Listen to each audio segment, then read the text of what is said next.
начина, по който бях поканен в този голям отбор, ме накараха да дойда и да помогна и да дам всичко от себе си за този клуб.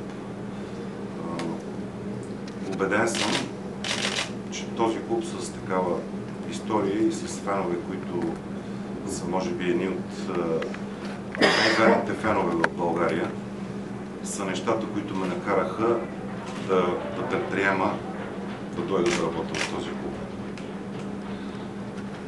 Веднага бързам нещо да подчертая, че винаги моят поглед, където и да съм работил, това не го казвам от куртуазия, е бил насочен към младите футболисти.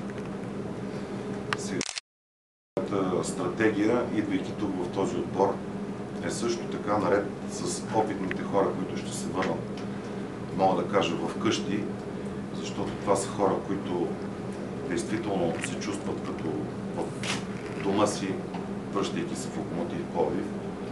Ще бъдат налагани и млади футболисти, които са от школата на Локомотив и хора, които имат бъдеще в този отбор. Виждате в какви трудни времена живеем, виждате какви катаклизми се получават в много от нашите отбори в това група. И не искам да бъда лош пророк, че тези катаклизми тепърва ще продължават. Затова аз съм я споделил още преди 10 години, че в България трябва, особено то е свързано и с други отрасли в нашата държава, трябва да се произвежда. За да искаме да сме добре за бъдеще, трябва да произвеждаме нещо.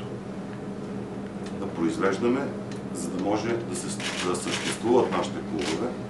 Така че идеята ми е свързана с това, наред с успехите, които ще гоним в този отбор, да произвеждаме млади футболисти, за да може, независимо колко време съм в този отбор, никога след себе си не съм оставил поток. Винаги е имало нещо, което е материал за бъдещето. Така че много ще държа на това. Разговарял съм с Константин Динев по този въпрос. Не случайно отделям така малко повече внимание по тази тема, но определено това, което казвам в момента, ще бъде така. Радвам се, че в отбора се връщат обичани футболисти като Здравко Лазаров, като Мартин Камбуров, които всички в Пловдив обичат, и съм убеден, че тези момчета в малко напреднала възраст вече ще помогнат много на отбора. Всичко става малко изненадващо и до последния момент аз не съм човек, който обича да работи, нещата да стават в последния момент. Малко закъсняваме, имаме някои организационни проблеми, но съм убеден, че това бързо ще се оправи. Като в отбора ще пристигнат и други футболисти и мисля, че ще ни трябва, времето ни притиска, но един кратък период всичко да влезе в ритъм, както трябва. Също така към отбора още от днес се присъединява и Осман Хуанг, който е бивш футболист миналия сезон от игра в Ботев Враца. Също така ще се присъединят и на лагера в Банско футболисти и нови футболисти, както и футболисти, които ще дойдат на проби.